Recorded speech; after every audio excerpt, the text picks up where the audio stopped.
Hello students, सभी के लिए राम राम। तो आज हम बाल विकास से संबंधित अति महत्वपूर्ण 40 MCQ क्वेश्चन हल करेंगे। कितने? 40 क्वेश्चन। किससे? बाल विकास से संबंधित। क्या? चाइल्ड एंड डेवलपमेंट से संबंधित कितने? 40 क्वेश्चंस हल करेंगे। तो हमारा पहला क्वेश्चन क्या है कि ईसा की 16वीं शताब्दी में मनोविज्ञान को क्या माना जाता था।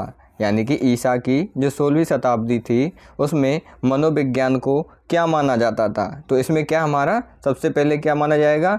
आत्मा का विज्ञान माना जाता था, या मन का विज्ञान, या मस्तिष्क का विज्ञान, या व्यवहार का विज्ञान। तो क्या माना जाता था अपन का? आत्मा का विज्ञान। तो ऑप्शन ए सही है। क्वेश्चन नंबर 2 क्या है? मनोविज्ञान व्यवहार का शुद्ध विज्ञान है। उपर्युक्त कथन किसका है कि मनोविज्ञान जो हमारा वो व्यवहार का शुद्ध विज्ञान है, यह कथन किसका है? तो option A C Woodworth, option B Watson, E Skinner, और अपन का जो डे यानी डी क्या हो जाएगा? Charles Darwin. किसका? Charles Darwin. तो हमारा उत्तर क्या हो जाएगा? B Watson. क्या हो जाएगा उत्तर? B Watson. समझ रहे हो? यानी कि मनोविज्ञान व्यवहार का शुद्ध विज्ञान है, यह किसने कहा? वॉटसन ने कहा। समझ रहे हो? अब हमारा अगला क्वेश्चन नंबर 3 कौन सा आओ? यानी जीवन की संघर्षपूर्ण परिस्थितियों के प्रति मानव तथा पशु की संपूर्ण प्रतिक्रिया ही व्यवहार है। उपयुक्त कथन किसका है? क्या? कि जीवन की संघर्षपूर्ण परिस्थितियों के प्रति मानव तथा पशु की संपूर्ण प्रतिक्रिया ही व्यवहार है। यह कथन किसका है? स्किनर का, वुडवर्थ का, जेम्स ड्रेवर का, या ई वॉटसन का? तो बताओ किसका है? तो यह किसका है? James Drever. किसका है? James Drever. यानी जीवन की संघर्षपूर्ण परिस्थिति तो भैया कौन? James Drever. यानी कोई ड्राइवर होगा, वही अपन को संघर्ष ज़्यादा करेगा, जैसे कोई साधन चलाएगा। तो मनोविज्ञान शिक्षा का आधारभूत विज्ञान है। यह कथन किसका है? यानी मनोविज्ञान है वो शिक्षा का आधारभूत विज्ञान है, यह कथन किसका है? तो किसका? ये स्किनर का। किसका? स्किनर का, या राय वुडवर्थ का, या JS मैकेंजी का, या डेकार्त का? बताओ किसका है? तो ये अपन का किसका? स्किनर। यानी जो मनोविज्ञान है वह शिक्षा का आधार है। आधार यानी स्किन है। जैसे मानव है, मानव के शरीर को आधार का स्किन है, तो ऐसे ही मनोविज्ञान को आधार कौन है? स्किनर ने कह दी है अपन की। क्वेश्चन नंबर 5 कौन सा आ जाएगा? बच्चे के विकास को अक्सर शारीरिक, संज्ञानात्मक, भावात्मक और सामाजिक जैसे 3 व्यापक क्षेत्रों में विभाजित किया जाता है। विकास प्रक्रिया इन क्षेत्रों में कहाँ तक संबंधित है? तो इसमें तो आपको उत्तर दिख ही गया है। तो अन्य को तो उसका उत्तर डायरेक्ट क्या हो जाएगा? एक एकीकृत और समग्र प्रकार में विकसित है। समझ गए? ये हो जाएगा। तो अपन जल्दी जल्दी क्वेश्चन करेंगे, तो अपन डायरेक्ट उत्तर भी देख लेंगे। वुडवर्थ ने सबसे पहले यानी कि निर्माण किया था। वुडवर्थ ने सबसे पहले किसका निर्माण किया था? तो किसका? प्रश्नावली। यानी सबसे पहले क्या अपन किसी से डायरेक्ट प्रश्न पूछेंगे तो वुडवर्थ ने, बूढ़े आदमी तो डायरेक्ट प्रश्न पूछ लेंगे। तो वुडवर्थ ने सबसे पहले किसका? प्रश्नावली का निर्माण किया था। क्वेश्चन नंबर 7 मनोचिकित्सा किन के लिए प्रयुक्त होती है? तो मनोचिकित्सा किन के लिए प्रयुक्त होती है? तो किन के लिए होती है? जो टीबी के रोगी या मनोरोगी, यानी मनोरोगी। मनोचिकित्सा तो ये है कि जो मन के रोगी होंगे बिनको ही तो होगी, तो कहा जाए डायरेक्ट मन के रोगी या मनोरोगियों के लिए। Question number an introduction to social psychology के रचयिता कौन है? तो कौन है इसके? बताओ। क्वेश्चन नंबर 8 यानी एन इंट्रोडक्शन टू साइकोलॉजी यानी कि रचयिता कौन है? तो कौन है इसके रचयिता? BN झा, या मॉर्गन, या मर्सेल, या विलियम? तो क्या कौन है इसके? विलियम। समझ गए? Option day. क्वेश्चन नंबर 9 मनोविज्ञान के उपयोग की कठिनाई है। यानी जो मनोविज्ञान है इसके उपयोग की कठिनाई क्या है? समझ रहे हो? इसके उपयोग की कठिनाई क्या है? तो पहली है कि मनोविज्ञान की जानकारी का उपयोग सभी शिक्षक कुशलतापूर्वक कर सकते हैं। ये तो अपन की सरलता है गई। मनोविज्ञान परीक्षण मूल्य की दृष्टि से इतने महंगे होते हैं कि सभी पाठशालाओं में उन्हें उपलब्ध नहीं कराया जा सकता। ये तो गलत सो लग रहा है। तो अपन को ऑप्शन से सही है जाएगा। कौन सा? ये कठिनाई है। Psychology from the stand point of behaviour. समझ रहे हो किसकी रचना है?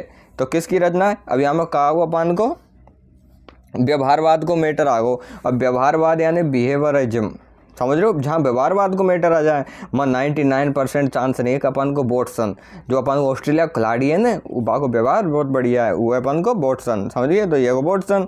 मनोविज्ञान की सहायता से अध्यापक को ज्ञान होता है। किसका ज्ञान होता है? बुद्धि के स्वरूप का, पठन पाठन के उपयोग का, पिछड़े बालकों की समस्याओं का। तो बताओ किसका ज्ञान होता है? तो अपन के हिसाब से तो मुझे ऐसा लगे सब चीज़ को ही ज्ञान हो तो दिसे। तो क्वेश्चन नंबर 12 में क्या आ जाएगा? ए डिक्शनरी ऑफ साइकोलॉजी पुस्तक किसकी है? यानी ए डिक्शनरी ऑफ साइकोलॉजी किसकी है? जेम्स ड्रेवर यानी ड्राइवर है, वाई की डिक्शनरी है। यानी साइकोलॉजी की डिक्शनरी कौन लिखी? ड्राइवर ने। तो ये है कि बहन की, समझिए। जब मनोविज्ञान अपनी स्वयं की मानसिक दशा का निरीक्षण करता है तो वह पद्धति क्या कहलाती है? समझ रहे हो? जब मनोविज्ञान है, आदमी हो जो खुद के दर्शन करे हो, तो अंत यानी अंदर के दर्शन की पद्धति कहलाएगी। तो ये है अपन 13वां। 14वां क्वेश्चन का है? प्रथम मनोवैज्ञानिक प्रयोगशाला स्थापित की गई। यानी कि प्रथम जो मनोवैज्ञानिक प्रयोगशाला कौन के द्वारा स्थापित की गई? तो अपन के से विलियम बुंट के द्वारा। किसके द्वारा? विलियम बुंट के द्वारा। क्वेश्चन नंबर 15, प्रथम मनोवैज्ञानिक प्रयोगशाला की स्थापना कब और कहाँ की गई? क्या?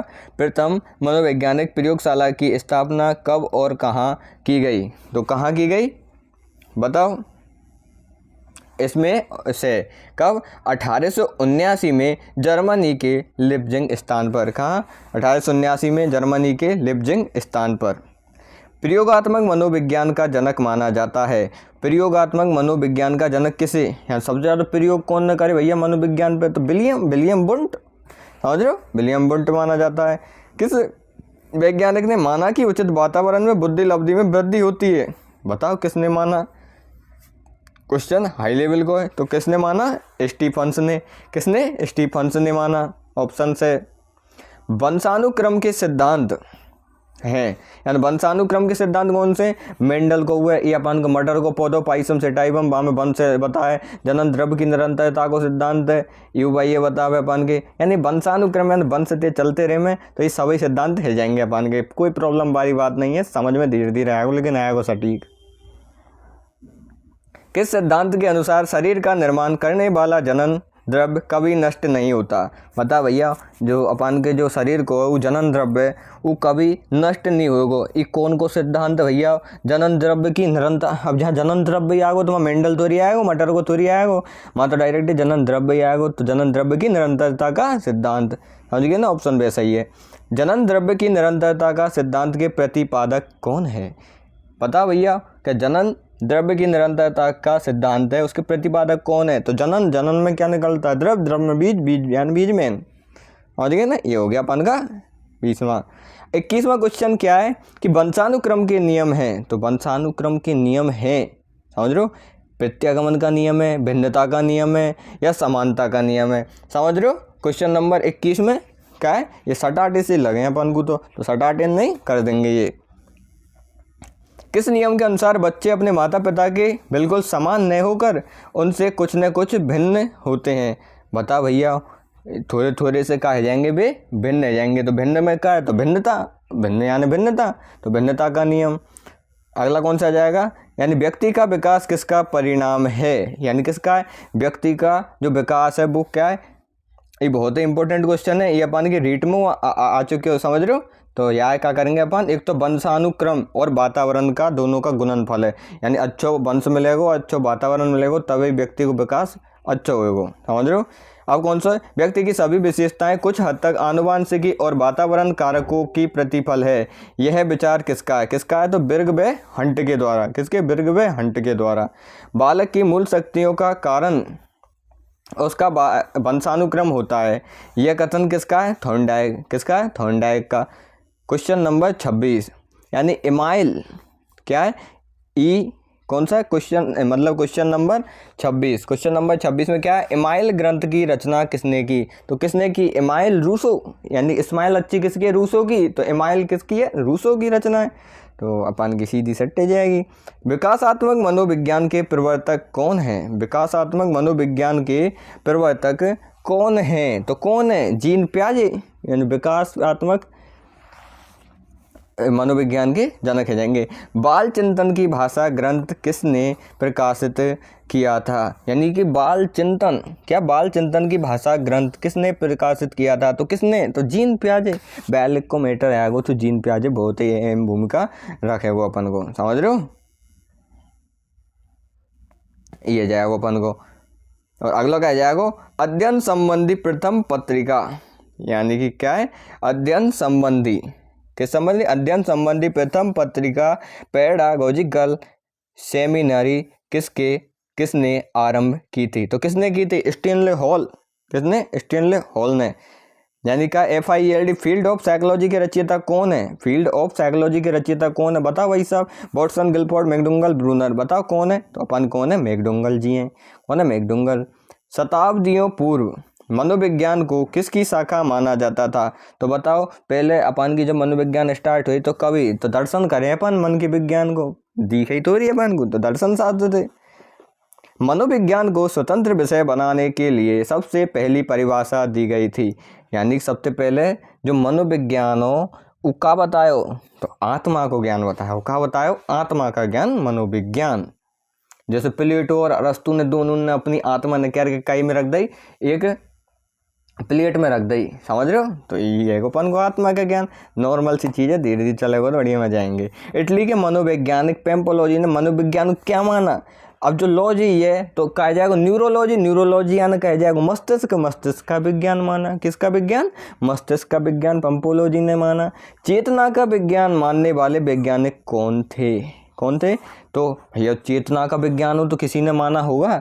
किसने? चेतना यानी चेत, तो किसने माना? विलियम वुंट, विलियम जेम्स और जेम्स यानी सटाटे जेम्स और विलियम अपन के चेत में। 20वीं शताब्दी में मनोविज्ञान को माना गया। 20वीं शताब्दी में मनोविज्ञान को क्या माना? तो क्या माना अपन का? व्यवहार का विज्ञान। कौन सा? वॉटसन वारो व्यवहार, समझ रहे हो? व्यवहार का विज्ञान मानने वाले प्रमुख वैज्ञानिक कौन थे? समझ रहे हो? व्यवहार का विज्ञान मानने वाले प्रथम मनोवैज्ञानिक कौन थे? जहाँ व्यवहार को मैटर आगे वहाँ तो वॉटसन नहीं है अपन को, कहते हैं तब मसर को 90% वॉटसन। साइकोलॉजी शब्द की उत्पत्ति हुई है, किससे हुई है? लैटिन से हुई है। तो सब दुनिया जाने हैं, कोई नई बात थोड़ी है हमें। बाल विकास निर्भर करता है, तो बाल विकास किस पर निर्भर करता है? तो खूब देखो तुम नवाले वंशानुक्रम अच्छो वंश होगा और अच्छो वातावरण मिलेगा तो बाल तुरंत ही लंबा पूरा हो जाएगा।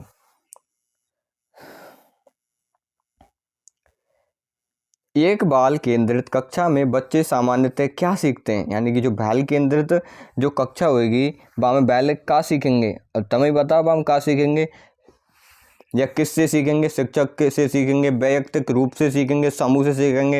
यानी शिक्षक का पढ़ा रहा हो बातें सीखेंगे। वैयक्तिक रूप यानी भैया दोनों तीनों चारों आपस में बोल बोल के फिर सीखेंगे। समूह सीखेंगे और भैया 2 इतने दे रहे हैं 2 इतने दे रहे हैं और ग्रुप बन गए और जब सीखेंगे बालक तो सीख भी की तो कोई मैटर ही नहीं है। तो वैयक्तिक रूप और सामूहिक रूप दोनों से ही सीखेंगे। किससे? एक तो वैयक्तिक और सामूहिक रूप दोनों से सीखेंगे, क्योंकि टीचर तो खुद सिखाएगा जब सीखेंगे, स्वयं तो थोड़ी सीखेंगे। तो ये मैटर है अपन को दे। अनुभूति बच्चे और वातावरण के बीच अंतःक्रिया की निरंतर प्रक्रिया के माध्यम से विकसित होती है, प्रतिबिंबित होता है। इससे क्या दिखता है?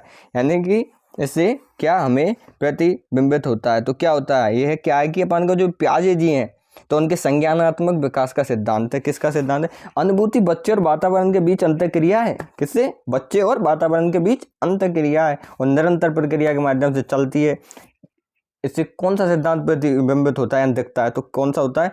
पियाजे जी का संज्ञानात्मक विकास सिद्धांत, यानी कॉग्निटिव डेवलपमेंट ऑफ जीन पियाजे। यानी कि अपन की जो साइकोलॉजी में बहुत ही तगड़ी भूमिका कौन की? जीन पियाजे की, समझ रहे हो?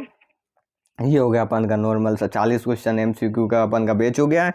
और ये क्या है कि बाल विकास से संबंधित अति महत्वपूर्ण 40 क्वेश्चन है। रोजीना अपन के 40 क्वेश्चन आए करेंगे और ऐसे धीरे धीरे इंप्रूवमेंट करते रहेंगे तो अपन कहीं नहीं रुक रहे, समझ रहे हो? और 10 और 15 मिनट में काम लो तुमको 40 क्वेश्चन मिल रहे हैं, हल्के में ले रहे हो तुम। तो सभी के लिए राम राम और अगली क्लास में दोबारा मिलेंगे।